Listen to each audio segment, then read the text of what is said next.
Hey guys, it's Jedd from Disrupt Tutoring. Always so nice to be with you.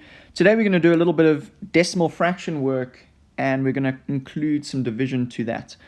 So we've got a question here. We've been asked to divide 0,012 by 4. Now what's going to put a lot of you off is this decimal fraction symbol, because you guys probably know how to do short division really well. But now, because it's a decimal, what do?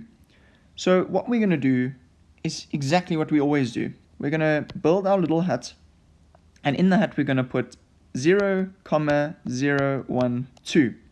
And on the outside of the hut we're going to put our 4, which we are going to divide into the number inside the hut. And we're going to take it number by number. Now 4 goes into 0. We know it can't, so we're going to put a little dot there. What's critical? The position of that comma goes in the same position above. So now we can replace that dot with a 0.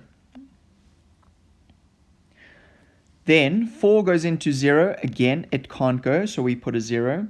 4 goes into 1. We know it can't, so we put another 0. And 4 goes into 12 how many times?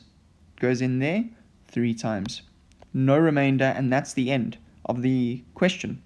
Nice and simple. All you're doing is using the exact same short division methodology that you've been using all this time. But the most important thing is we include a decimal. We include a decimal in the right place. That's all from me, guys. Remember to look us up, our website, disrupttutoring.co.za. Send us a question. We'll respond with a personalized video, or just scan and browse through our videos that we've already got online and see if we've already answered your question. Until next time, guys, stay epic.